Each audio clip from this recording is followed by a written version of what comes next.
Hello everyone, so in this video we are going to discuss that how did I get distinction in all three subjects in my first year of MBBS. So here I am Vikalpa Gurung, a second year MBBS student at PT JNM Medical College Raipur.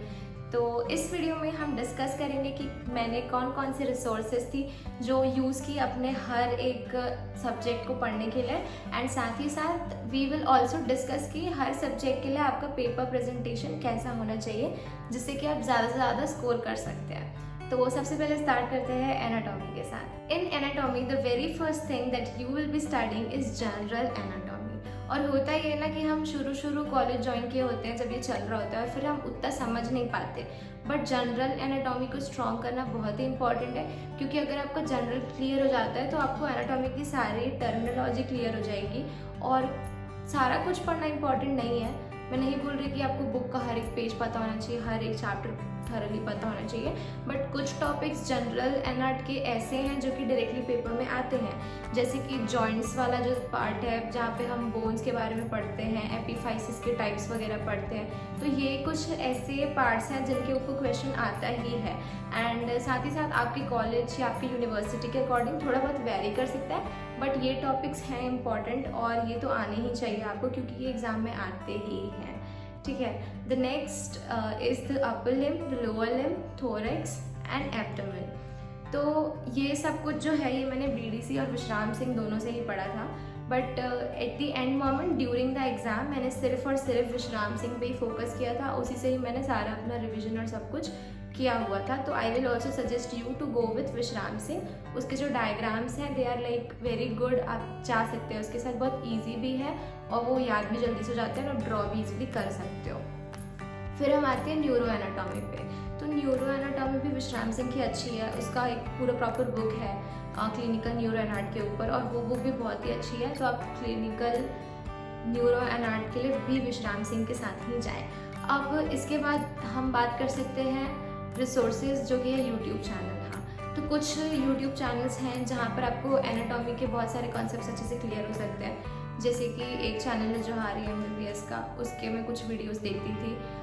एक channel है doctor Sumit Gupta का, उनका भी मुझे अच्छा लगता है, but मैंने उनके उतने वीडियोस नहीं देखे, बट मैंने कुछ टॉपिक्स देखे हुए हैं तो वो भी अच्छा पढ़ाते हैं। और एक चैनल है एसेंशियल्स ऑफ मेडिकल साइंस। तो ये कुछ 3 चैनल है जिनसे मिला जुला के मैंने पढ़ा हुआ था एनाट में। इसके बाद हम बात कर लेते हैं एम्ब्रियोलॉजी की और हिस्टोलॉजी की।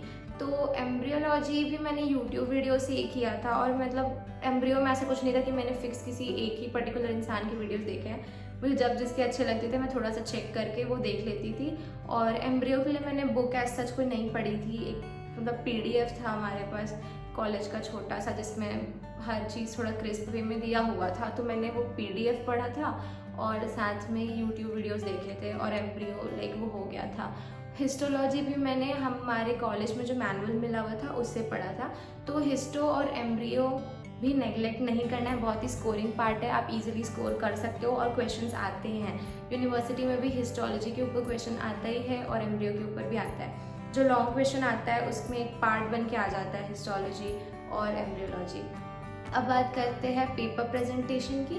तो एनाट में पेपर प्रेजेंटेशन के लिए the most important thing is the diagrams. आप कुछ लिखो मत लिखो, but diagram banana is important. अगर आपको क्वेश्चन नहीं आता है आप उससे रिलेटेड कोई भी डायग्राम ड्रॉ कर दो and you will score good. Even like in long अगर आप 5-6 डायग्राम ही बना देते हो तो आपको बहुत अच्छे मार्क्स मिल जाते हैं। तो most important thing in anatomy is making diagrams. आपके पेपर में जितने ज़्यादा डायग्राम्स होंगे उस टॉपिक से रिलेटेड आप उतना ज़्यादा स्कोर कर पाएंगे। तो focus mainly on drawing diagrams in anatomy paper. बाकी हाईलाइट करना तो इम्पॉर्टेंट है ही, जहाँ पे भी कुछ इम्पॉर्टेंट है आप उसको हाईलाइट करो। हेडिंग्स को थोड़ा अलग फॉन्ट में अगर आप लिख सकते हैं तो आप वो करो। तो ये कुछ इम्पॉर्टेंट चीज़ें हैं एनाट में। तो डायग्राम एंड डायग्राम मैं यही बोलूँगी कि सबसे इम्पॉर्टेंट डायग्राम ही होता है एनाटॉमी में। आप अच्छे से डायग्राम बनाइए और नीट एंड क्लीन डायग्राम होना चाहिए। क्योंकि और एक और चीज़ कि आपको पैराग्राफ में नहीं लिखना, आप पॉइंट्स में लिखो। एनाटॉमी में वैसे कि आप जब पढ़ते हैं तो आप एक सीरीज़ में पढ़ते हैं ना, जैसे कि इंट्रो लिख दिया किसी चीज़ का, फिर हम साइज़ लिखते हैं, उसका लोकेशन लिखते हैं, तो एक वो सीरीज़ होता है ना पॉइंट के, तो आप उन पॉइंट्स में ही एग्ज़ाम में भी अपना आंसर लिख के आइए, क्योंकि nobody has time to read all the paragraphs and all. तो जितना आप पॉइंट में लिखेंगे उतना आपके लिए अच्छा होगा, ठीक है। Then the next thing which comes in anatomy is the practical part. Yes, practical के लिए शुरू से ही जब कॉलेज में लाइक DH टाइम पे डाइसेक्शन हॉल में आपको बोन्स वगैरह भी कराए जाएंगे, आप तभी से ही कर लें। और बॉडी पे भी जब आप ऑर्गन्स वगैरह देखेंगे तो आप अच्छे से इंटरेस्ट के साथ हर चीज़ पे ध्यान दें शुरू से ही, तो बेटर है। बाकी एंड टाइम में भी बोन्स के लिए मतलब हमें तो हमारे सीनियर्स भी, हम अपने सीनियर्स से बोन्स बोरो कर लेते थे पढ़ने के लिए, तो आप ये तो खरीद सकते हैं अपना एक पूरा सेट बोन का, या तो फिर आप किसी सीनियर से पूछ सकते हैं अगर उनके पास हो, आपको पढ़ने के लिए दे सके कुछ दिनों के लिए, तो it will be good. Otherwise there our YouTube channel, मैं जिससे पढ़ती थी वो था वाइवा बोस, उनके चैनल पे बोन्स के लिए भी डिटेल्ड वीडियोज़ हैं, मतलब सारे मसल अटैचमेंट, सारे पार्ट्स में सब कुछ एक्सप्लेन किया हुआ है अच्छे से।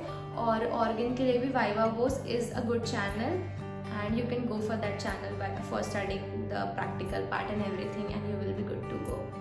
The next subject is physiology.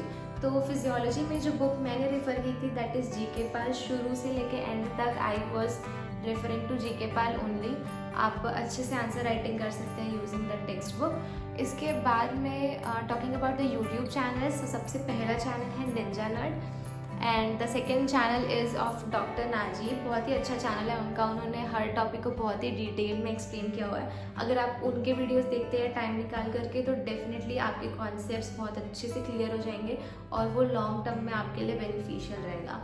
And one another channel is edu club, उन्होंने शॉर्ट में एक्सप्लेन किया हुआ है। उन्होंने अलग अलग टॉपिक्स के लिए शॉर्ट ऐसे वीडियोस क्रिएट कर रखी हैं, तो लाइक क्विकली आपको कोई चीज़ समझ नहीं है या ऐसा कुछ है तो edu club is also a good option to go with. तो आप ये सारे चैनल्स मिला जुला के अपने कॉन्सेप्ट्स क्लियर कर सकते हैं।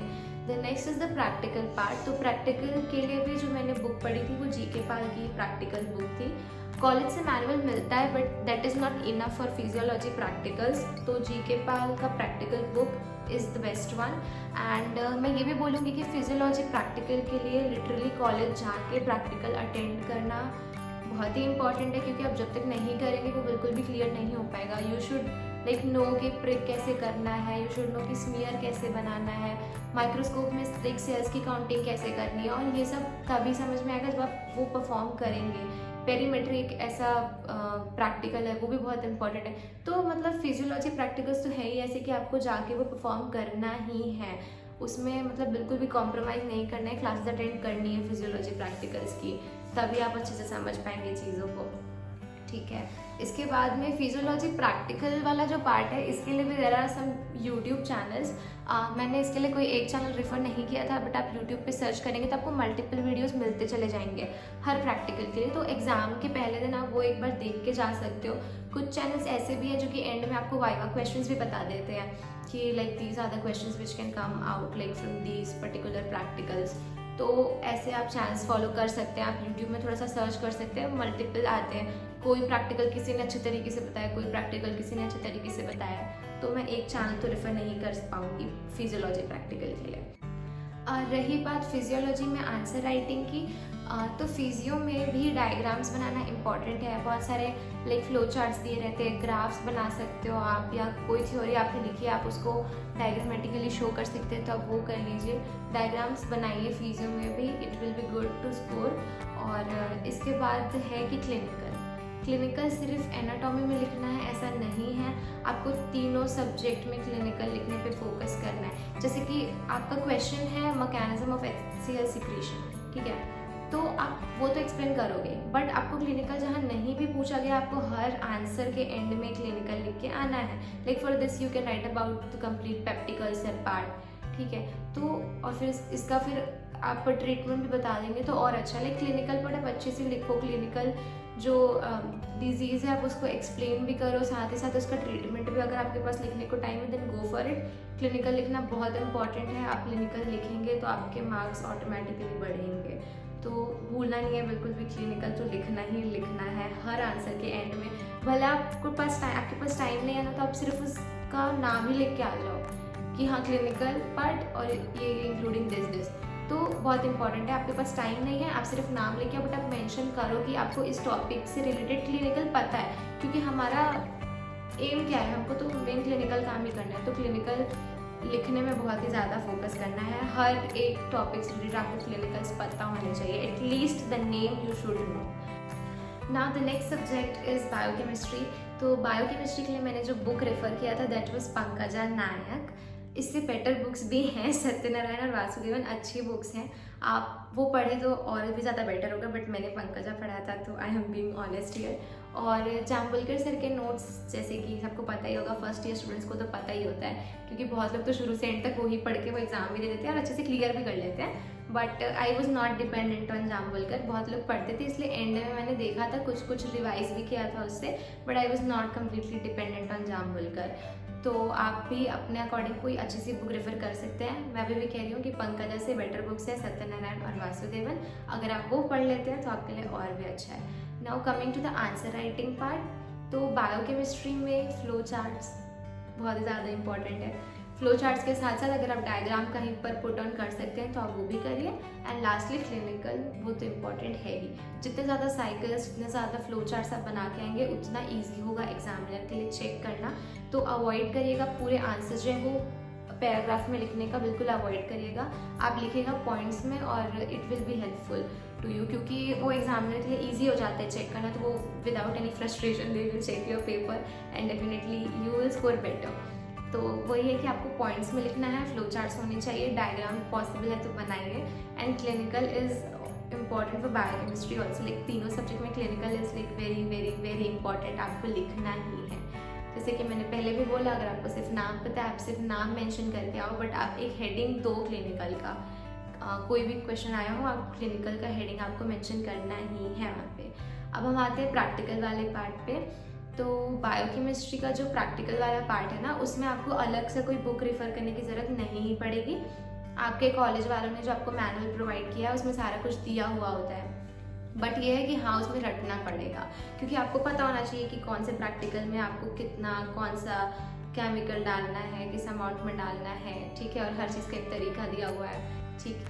तो फिर वो आपको बिल्कुल क्लियर होना चाहिए। उसमें कुछ एक्सेप्शंस हैं अगर किसी एक्सपेरिमेंट में, तो वो सब आपको पता होना चाहिए। और ये सब चीज़ों के लिए ना आपके कॉलेज का manual, I think it is more than enough. अलग से कोई बुक मैंने तो नहीं पढ़ी थी बायोकेमिस्ट्री प्रैक्टिकल्स के लिए, तो मैंने तो कॉलेज के बुक से ही पढ़ा था। एंड आई गेस कि आपके लिए भी that will be sufficient to go for the biochemistry practice. एक चीज़ मैं भूल गई यूट्यूब चैनल बताना, तो यूट्यूब के लिए जाम्बुलकर सर की वीडियोज़ जो हैं वो अवेलेबल हैं। मतलब बहुत सारे मेरे बैचमेट्स ऐसे थे जिन्होंने मुझे बताया कि वो क्या करते थे कि सर की वीडियो देखते थे और वो साथ में उनका जो नोट्स है वो पढ़ते थे, तो उनको बहुत क्लियर हो जाता था। मैंने ये उतना किया नहीं है, और बायोकेमिस्ट्री में मैंने उतना यूट्यूब पे मैं डिपेंडेंट थी भी नहीं। बट हाँ, मेरे जो दोस्त जिनके बारे में बता रही हूँ उन्होंने भी अच्छा स्कोर किया हुआ है, इसलिए मैं बता रही हूँ कि ऐसे भी आप पढ़ सकते हो कि उनके वीडियोज़ देखो एंड देन आप उनका नोट्स फॉलो करो, तो बहुत अच्छे से आप स्कोर कर सकते हैं उस वे में भी। And yes, I guess this was all about all the 3 subjects. अगर इसके अलावा आपको कोई भी डाउट है then you can ask in the comment section. Bye bye, all the best for your first year.